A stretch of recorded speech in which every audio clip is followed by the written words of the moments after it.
Арбаңыздар, агайын туугандар. Сиздер менен экрандан көрүшкөнүбүзгө абдан кубанычтабыз. Биздин каналды жана биздин берүүнү көрүп аткан болсоңуз, сиздерге ыраазычылык билдиребиз. Келиңиздер, ыймандуу, адептүү, маданияттуу мамлекетти бирге куралы. Быйылкы ыйман адеп маданият жылына арналган Нарыктуу коом долбоорунун алкагындагы Энелер мектебинин турмуш сабактары сиздердин назарыңыздарда. Биздин Энелер мектебинин турмуш сабактары бир гана бийкелер, бийкечтер үчүн эмес, жалпы эле аял заты жана каалоочулар үчүн дайыма эшик ачык. Өткөн сабактарда биз үй бүлө куруу темасында сүйлөшсөк, бүгүнкү сабагыбызда аял заттын коомдогу орду деген темада талкуу жүргүзөбүз. Сабагыбыздын катышуучулары педагогикалык кадрлардын квалификациясын жогорулатуу жана кайра даярдоо Республикалык институтунун сырттан окуу бөлүмүнүн студенттери болмокчу. Сабагыбыздын багыттоочусу Кыргыз жолу коомдук бириктмесинин нарыктуу энеси Жидебү Исакова жана психолог эжебиз Кенже Жүндүбаева. Анда эмесе сабагыбызды баштайлы. Арбаңыздар, ай жүздүү, асыл заадаларым. Бүгүнкү биздин сабагыбыз, талкуу сабагыбыз аял заттын коомдогу орду. Кыргыз элинин эң негизги өзөгү бул ар намыс болгон. Ошон үчүн жанагы кыргызда айтылат: эрди намыс, коёнду камыш өлтүрөт деп. Анын бириндей ошо эр жигиттен кем калбаган, эрктүү, баатыр биздин энелерибиз дагы болгон. Башынан баштаганда. Кыргызда айтылат: эрди тапкан эне эр, баатырды тапкан эне баатыр дейт. Бизде байыркы, анан ортоңку, анан азыркы заман деп атпайбызбы? Ошо ата тектен бери келаткан энелердин кыргыз элине жасап кеткен иштери жөнүндө асыноолак кеп кылалык. Мисалы мен силерге байыркы доордон бир Акмактым деген эненин тарыхын айтып берейин. Акмактым энебиз баягы эр азаматтын баарысы тең жоого кетиптир да. Анан жоого кеткенде айылда баш көтөргөн баягы аялдар, анан жаш балдар эле калат да. Анан ошол убакта айтыптыр: сен жоокерге кеткен азамат айтыптыр да, сен деген жоо келсе баягы чептен чыкпагының дептир да. Анан чептен чыкпагының дейт, анан макул болуп калат. Бир убакта алар кеткенде бир канча убакыттан кийин булар жалгыз калды деп жоо келет. Жоо келгенде баягы баары бир деле жаны күйүп, тиги баягы жоону тосконго баатыр энебиз чыгат. Чыгып, баягылар болсо алаксытып, утуру артка качмыш болуп, анан утуру тиги кайра келмиш болуп отуруп, баягы үйдөн алыстатып туруп, анан баягы Акмактым эжебизди кулго түшүрүп кетишет. Анан Кытайга алып кетет, ал жактан анан Кытай үйлөнүп, 2 уулду болот. 2 уулду болгондон кийин баягы 2 уулун энесине тарбиялатпайт дагы, өзлөрү бөлөк, өзлөрүнүн дини, өзлөрүнүн салты менен бөлөктөрү тарбиялайт. Баягы сүтүн эле эмискени болбосо, энеси баланы көрбөйт. Тарбиясы ошол Кытайдын эмесинде, эли журтунда болот да. Анан эне ойлойт: мен бул 2 уулум сөзсүз түрдө өзүмдүн төркүнүмө кас чыгарат. Булар чыгаан. Чындыгында эми ал чыгаан, кызды чыгаан киши алат да. Ошо чыгаан болуп чыккандан кийин буну өзүмдүн элимди талкалатат экен деп ойлойт дагы. Анан кийин бир күнү жанагы күйөөсүнүн атын минип алып качат. Качып, анан чоң суудан, дарыядан өтүп кетет. Өтүп кеткенде аркасынан куугунчулар келип, баягы дарыяга кирген жерден эле сууга агып кете берет. Анан токтойт. Анан токтоп туруп, анан күйөөсү айтат: эмне суроо талабың бар, ошону айт, мен аткарамын дейт. аткарам дегенде айтат, мен төркүнүмө ушу 2 балам менен барып көрүп келгим келет. Ушул 2 баламды бергиниң төркүнүмө барып келейин дейт. Анан макул болот дагы, анда сен бери чык ат менен. Буякта аттар сууну кече албай атат, агып кетет дейт. Анан ал айтат, сен атка артып 2 баланы жөнөт, мен өзүм тосуп алам бияктан дейт. Анан тосуп алам дегенде баягы акмактым энебиз тосуп албайт. 2 бала тең сууга агып кетет, жок болот. Анан кийин кош деп туруп баягы атын минип кете берет. Мындан эмнени айтмакмын? Ошол 2 бала өзүнүн канына, өзүнүн төркүнүнө кыргызга душман чыгат деп ошо 2 баланы жок кылып кетти. Аны жөн эле таштап өзү качып кете берсе болот эле да. Себеби аркасынан ошол кыраан чыгаан жоокерлер келип элин кыраарын түшүнүп анан өзү келди. Бул бир көрүнүш.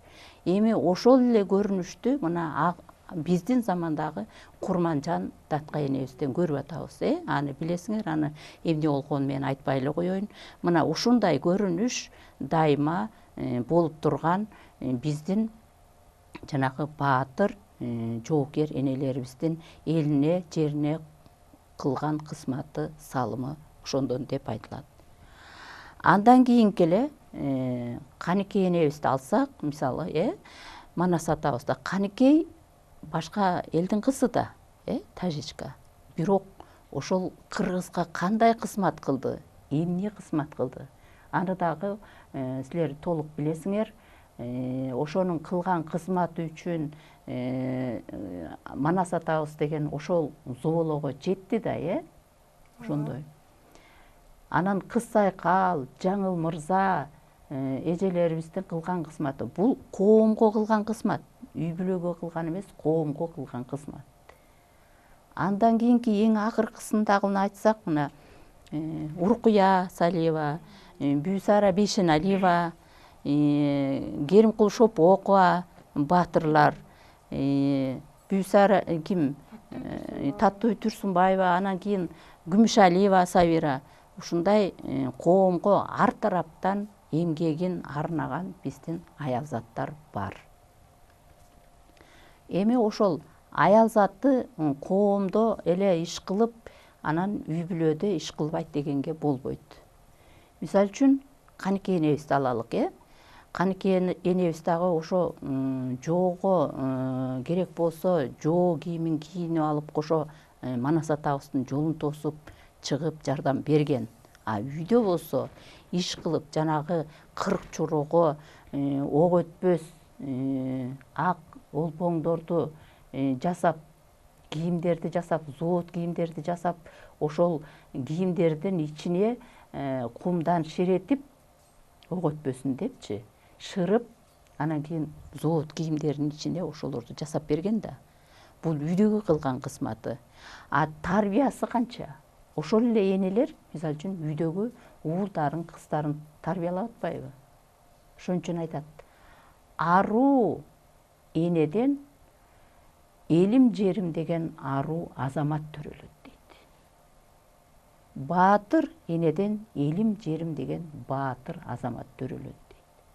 Себеби ал коомдо кылган кызматын үйдө дагы кылат, ошол тарбия берет балдарга, тарбиялап өндүрүп өстүрөт. Бир тараптан карабайт аларчы, эки тарапты тең алып жүрүшөт. Мына ошон үчүн алар ушул биздин күнгө чейин дастан болуп, элдин ооз эки чыгармасында дагы, жазуу түрүндө чыгармасында дагы сакталып, бизге мурас катары айтылып калып атат да. Сиздин азыркы кириш бөлүмүндө айтылган ушу аялдардын, биздин энелерибиздин, коомдогордун илимий жактан дагы Бурул Сагынбаева деген эжебиз бар, профессор, Манас Түрк университетинде иштейт. Ушул дагы макаласында аябай жакшы келтирген да, мисалдар менен. Анан сиз баштаган, жана Айчүрөк апабыз баштаган азыркы мезгилге чейинки Ошондой эле макал лакаптарда дагы ушул аял затына тиешелүү макал лакаптарды ушундай жакшы чечмелеп берген да. Мен ошону баардыгыңыздарга сунуш кылат элем, ошону окуп койсоңуздар. Бул абдан жакшы практика жүзүндө дагы, илимий жүзүндө да ошону байланыштырып ачып берген да. Анан азыр бул жерден айтып убакытты алдырбайлы, уктурбайлы, сиздер ошону мен сунуш кылат элем. Ошо энелерге, болочок энелерге ошондо окуп койсоңуздар ушул макаланы. Өзүңүздүн насаат жашынакай сөздөрүңүз менен коомдогу аялдын орду баса белгилеп кеттиңиз.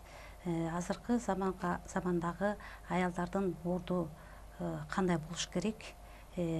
Аял жалпы эле кыргыз аял затына тиешелүү ордун жана кепки кийишиңизди баса белгилеп кетсеңиз. Себеби дегенде аял жакшы, эр жакшы деген жакшы кыргызда макал бар эмеспи?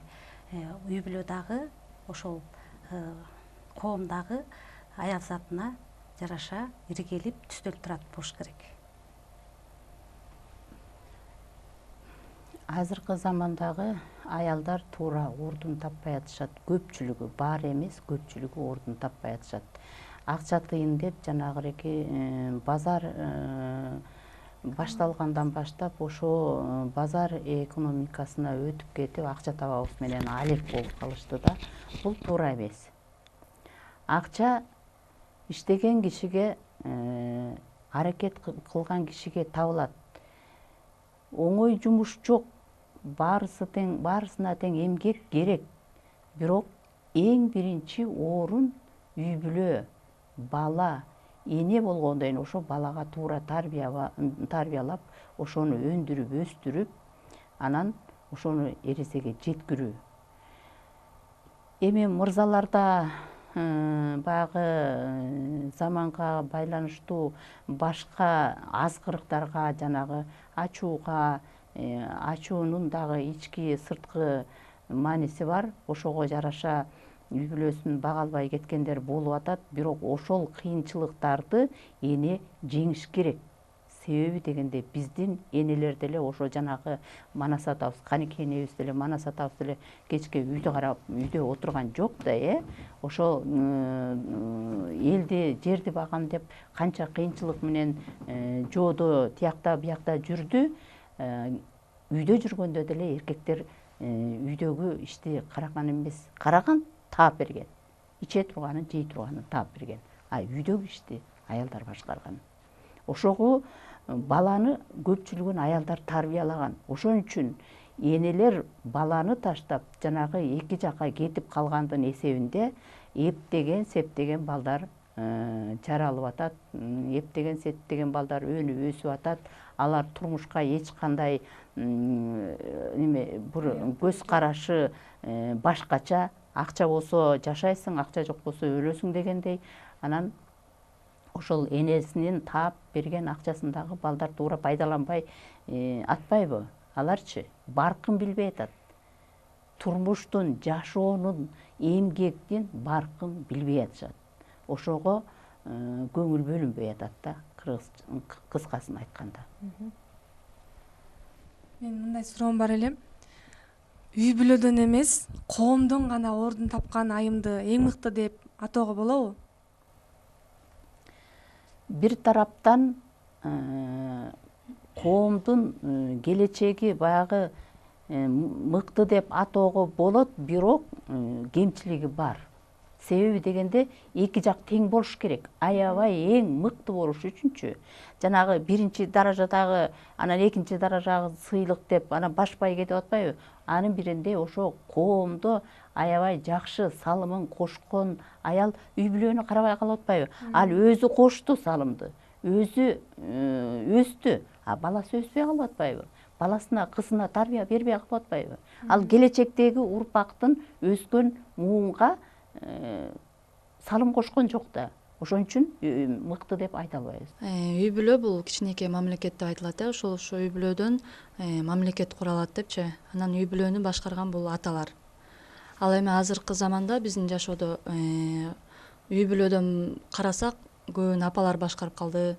Аталардын орду мурдагы кезге салыштырмалуу кандай мындай төмөн деп айтсак болот да. Анан эми ушундай акырындык менен жылы отуруп коомду аялдар башкарып калган кез болуп калышы мүмкүнбү? Эгер аялдар башкарып калса, мамлекеттин иши аял деген жана аял жакшы, эр жакшы деп айтылат. Аял жакшы болуп, ошо эркектин аркасында туруш керек деп ойлойм да, жакшы аялчы. Ушул мамлекетти аялдар башкарып калышы мүмкүнбү? Ушул жылыш менен жүрсө. Мамлекетти аялдар башкарганда жанагы бул жогорку кыздагы суроодой эле үй бүлө калып калат. Эч качан эненин берген тарбиясын ата бере албайт. Ал мамлекет жетишпеген мамлекет болуп калат да. Бир мындай этап деп коесуңарбы, кандай силердин айтууңар боюнчачы, ошо бир муун мисалы үчүн артка аксап калат. Бир муун аксап калат. Аял башкарып кетсе, аял анда үйгө карабай калат да, а үйдөгү тарбия өспөй калат, бала өнбөй калат. Ошон үчүн аял эң биринчи үйдү башкарыш керек. Жанагы өзүң эле айттың го, аял жакшы, эр жакшы деп. Аялдын жакшысы эрди көтөргөн. Өткөн заманда жанагы өткөн сабакта ата баркы, анан энен аркы дегенде айтылбадыбы? Ошол аял эгерде жакшы болсо, атаны көтөрөт, атанын баркын көтөрөт, жаманды жакшы кылат, а жакшыны болсо башчы кылат да. Ошо мен эле билем, мен эле туям деген эмес. Көпчүлүк убакта ошо айымдар эми туура түшүнгүлө, күнөө бизден кетип атат. Эркектин укугун басып, башындагы биздин менталитетке жарашпаган тебетейин кийип алдык, шымын тартып алдык, анан кылган кысматын да тартып алдык. Ошон үчүн эркектер алсыз болуп калды. Бул жашоодо эркектерди алсыз кылган эң биринчи аялдар, коом эмес аялдар. Мен ушу сизди бүгүнкү биздин темабыз ушу аялдын коомдук орду деген тема болуп аткандыгына байланыштуу. Мен берейин деген суроо мындай болуп атат да. Азыр эле ушул биздин көрсөтүүбүз могу энелер мектеби деп аталып атат. Кандай деп ойлойсуз? Ушу энелер мектеби деген сабакты же болбосо ушул сыяктуу сабакты мектептин программасына киргизсе, ушу балдар мектеп курагынан эле үй бүлөгө даяр болуп, мырзалар жаш кезинен үй бүлөгө кандай башчы болуш керек, кандай болгондо барктуу ата болот, ошону ошо мектеп курагынан даяр болуп чыгат беле.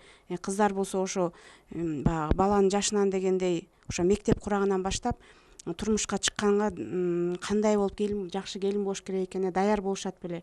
Ушуну ошо өкмөт тарабынан ушу кандай кылганда биз ушуну мектеп программасына киргизип, жанагы эле адеп сабагы, жанагы эле ыйман сабагы деп киргизип аткан сыяктуу эле бир кандайдыр бир эмне керек ошого биз ошону киргизиш үчүн мектептин программасына.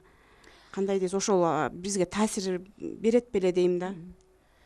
Биздин долбоордун негизи ушу быйылкы жанагы адеп, ыйман, маданият жылына байланыштуу энелер мектеби деп чыгып атабыз.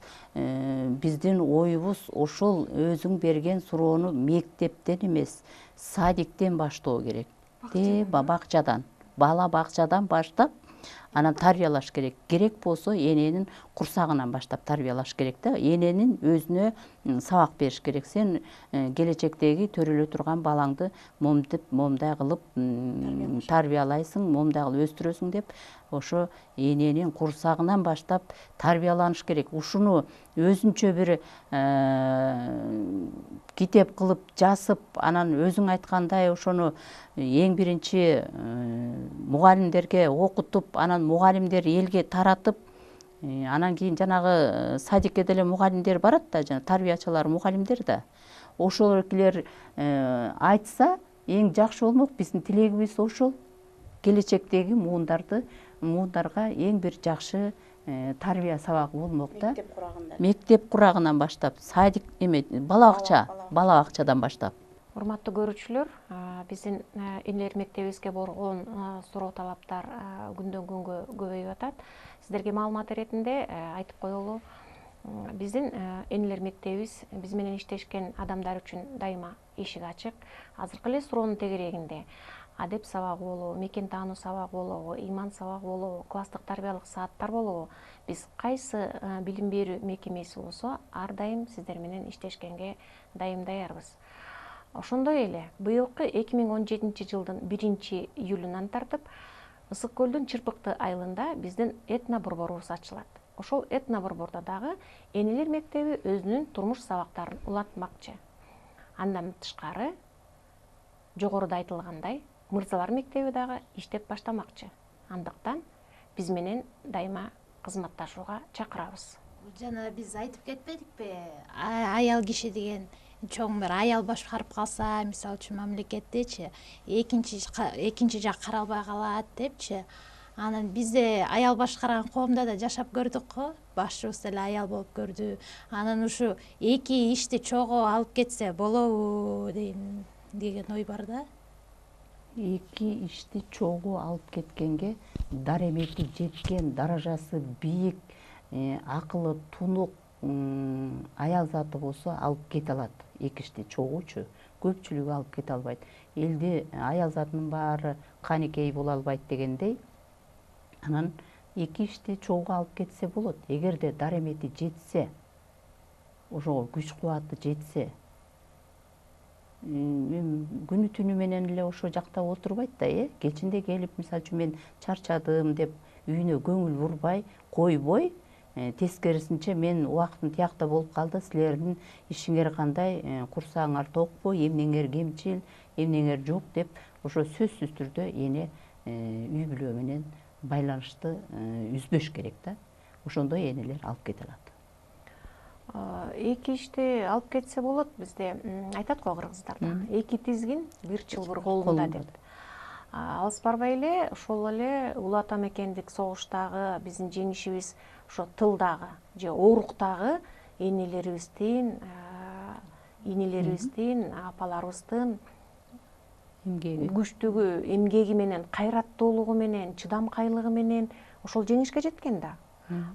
Болбосо биздин жеңиштен жетет белек, ошол жеңишти утат белек, күмөн болчубуз да. Демек, артыбыздагы тыл же болбосо оорук ошол бизге жардам берген, көмөкчү болгон, бизге акыл кошуп турган, балким энелерибиз, кайненелер, жолдошубуз дегендей бир туугандарыбыз болуш керек. Ошондо гана биз эки тизгин бир чылбырды алып, коомдо дагы, үйдө дагы, мекемеде дагы, ишканада дагы аялдар зор күч боло алат деп кошумчалайт элем.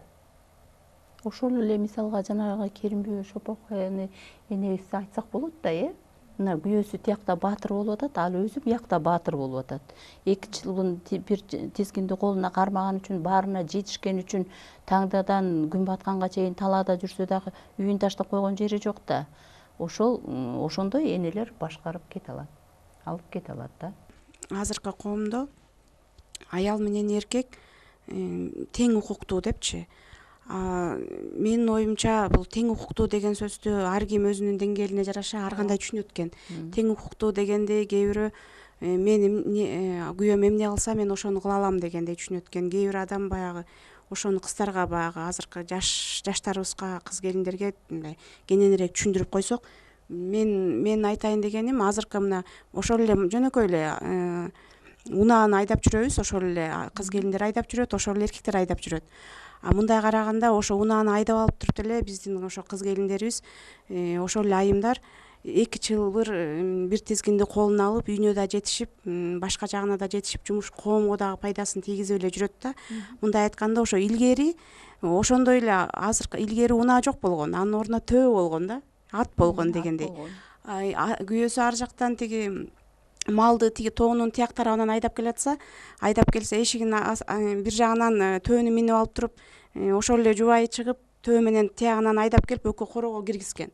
Ошол сыяктуу эле азыр төө менен ат жок болгондон кийин ошо унааны айдап алып, ишибизди эки жагынан бүткөрүп атпайбызбы? Менин оюмча, тиги тең укуктуу дегенде баягы түз мааниде түшүнбөй, ошону ар кайсы жактан, эки жактан тең жардам берип, баягы бул эркектики, бул аялдыкы деп бөлүп койбой, аялдын колунан келип атса эркектин жумушунда кошо жасашып, эркек колунан келип атса кошо жасашып, менин оюмча тең укуктуу дегенди ошо ар бир адам өзүнүн деңгээлине жараша түшүнөт болуш керек. Сиздин оюңузча ошо туурабы бул? Туура. Ар ким өзүнүн даражасына жараша кызмат кылат. Өзүң айткандай, туура жагын кабыл алып, эрди катын эриш аркак деп коет. Эриш аркак бирөөсүз бирөөнүн иши жүрбөйт деген сөз. Ошон үчүн эриш аркак болуп, оорун колдон жеңилин жерден алып, бири-бирине көмөктөшүп жашаса, бул жашоо жакшы болот. А жанагы тең укуктуу болом дегенде эле тең тайлашып, жаман жакшы сөз айтып, анан сен билгенди мен деле билем деп тирешкенде, бул жашоо болбой калат. Тирешпеш керек. Тескерисинче бири-бирине эриш аркак болуп жардам бериш керек. Тирешүү болбош керек. Ал адамдын пастыгынан ошол тирешүү пайда болот да. Пас адамдар мен тең укуктуумун деп жараса, жарабаса дагы, болбосо дагы сөз талашып, иш талашып, балким ал айымдын колунан келбейт. А мен билем, мен жасаймын деп тескери эленип баягы карама каршылыкты күчөтө берген болбойт да. Ар ким өзүнүн колунан келишинче, дараметинин жетишинче, акыл, ой, сезиминин бир деңгээлине жараша иш кылса жакшы болот да. Менде мындай суроо бар да.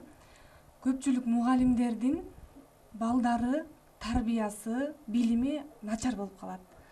Мугалим өзү башка класска сабак берип, ошолор менен алек болот дагы, өзүнүн балдарына көңүл бурбай калат. Сиздин оюңузча, эң биринчи орунда үй бүлө турушу керекпи, коомдон мурун? Менин оюмча эң биринчи үй бүлө туруш керек. Себеби келечек урпак, ошол урпакты даярдап атат да, турмушка урпактычы. Бирок экөөнү тең алып жүрүш керек да. Айтып атпаймынбы, жанагы айымдар биякта бир иштеймин деп эле үйүн карабай коет депчи. Ошол эле айымдар үйүн жанагы мен мугалиммин, мен тиги балдарга сабак өттүм. Бул дагы ошо мугалимден сабак алды деп келип, баласы менен көп каралашпай коет. Каралашпай койгондо баарлашып, текшербей, мүмкүнчүлүгү балким жетишпей калат чыгар, бирок бүгүн жетишпесе эртең жетиш керек дегендей сөзсүз түрдө көсөмөл болуш керек. Балдаргачы эненин көсөмөлү болуш керек. Эгерде эненин, атанын көсөмөлү болбосо, балдар туура эмес жолго түшүп калат. Ал балким ошо жанагы ата баркы менен кыз өтөт дегендей, энеси мугалим болуп жүрсө, анын баркы менен башка мугалимдер кокуй мугалим баласы сабак билбейт экен деп айтпасын деп көтөрмөлөп баа коюп коюшу мүмкүн. Ошол билимди энеси өзү текшериш керек. Энеси өзү текшериш. Завучтун баласы, директордун баласына кокуй, мунун энеси завуч, атасы директор кокуй деп мугалимдер баа коюп атат, 5 коюп атат, 4 коюп атат. Ошол 4-тү, 5-ти сен кантип алдың, эмне деген деп жооп берип алдың деп сөзсүз түрдө үйдөн текшерүү болуш керек да. Текшерүү болбосо бала өспөйт. Ошон үчүн эки жакты тең алып жүрүш керек да. Рахмат апа. Дагы бир суроо. Мурун биз тарыхтан окуганбыз, өзүңүз дагы айрым баатыр, күчтүү апаларыбыз жөнүндө айтып өттүңүз. Анан азыр ушул замандын өзгөрүшү менен күчтүү айымдар, мурункунун учугун улаган апаларыбыз бар деп ойлойсузбу? Бар. Баягы эл ичи өнөр кенчи дейт. Мисалы үчүн ушунча даражада өнүп өсүп, жанагы кыздарыбыз бийчи болуп атат, ырчы болуп атат, балдарыбыз манасчы болуп атат, жакшы ийгиликтерге жетишип атат. Мен сүйүнүп атам, чет мамлекетке барып жанагы кыздарыбыз деген спорт боюнча дагы канчалык тигиреки эмелерди алып келип атат, сыйлыктарды алып келип атат. Эгерде ал үйүндө тарбиясы болбосо, албаса, алар өздөрү өнүп өсүп чыгып калган жери жок да. Мен бар деп эсептейм, бирок мен өзүм баланча аял деп айтып бере албасам дагы бар. Эгерде мындай да, жашоо тараза деп атабыз. Жашоодо деген жакшы жаман тең жүрөт, бирок жакшы алдыда жүрөт дейт. Эгерде жаман жак басып кетсе, бул жашоо жок болуп калмак. Жанагындай биздин чыгаан кыздарыбыз, чыгаан уулдарыбыз ар тараптан өнүп өсмөк эмес. Ошону тарбиялаган, мүмкүнчүлүгүнүн жетишинче эмгегин мындай зор салымын кошкон энелер бар деп эсептеймин да. Аял заты айымдар аралашпаган бир да тармак жок. Аны сиздер жакшы билесиздер. Коомдогу, мамлекеттик кызматтардагы, керек болсо ошол эле күч түзүмдөрүндө, аскер кызматтарында дагы айымдардын, аялдардын билими, маданияты, тарбиясы, күчү, колдоосу абдан зор. Ошондуктан келиңиздер, баарыбыз ошол коомду оңдогонго, күчтүү кылганга, маданияттуу, ыймандуу кылганга баарыбыз салым кошуп кетели дагы. Анан жийдебиз ошо тилек бата менен бекемдеп койсун. Ошол эле мына дагы бир мисал, мен бир келин бар да, өзү чоң кызматта иштейт. Эми атын айтпай эле коеюн, өзү чоң кызматта иштейт. Барып олтурганда анын үстүнө кишилер даап кире албай турган кызмат. Үйгө келгенде ошол келин жоолукту салынып алып, камырды жууруп, токошту жасап, кайнене кайнантасынын кирин жууп, үйдү жыйнап жүрөт. Үйгө келсең, аны тияктагы олтурган кызмат абалы менен үйдөгү ишин салыштырсаң, экөө эки бөлөк киши. Мына ал экөөнү тең алып жүрүп атат. Ошон үчүн силердин эми тилегим, силерге тилек каалоо айтайын, кыздарым. Силер ошо эки чылбыр бир тискинди кармаган, чыгаан уул кыздарды тарбиялаган, келечектин урпагына чоң салымыңарды кошкон аруу, асыл айымдардан болгула. Амин. Айтканыңыз келсин. Урматтуу биздин көрүүчүлөрүбүз, биз бүгүн сиздер менен аялдын коомдогу орду деген темада маектештик. Биздин берүүлөрдү YouTube'дан дагы көрө аласыздар. Келеркиде амандыкта жолугушалы, саламатта калыңыздар.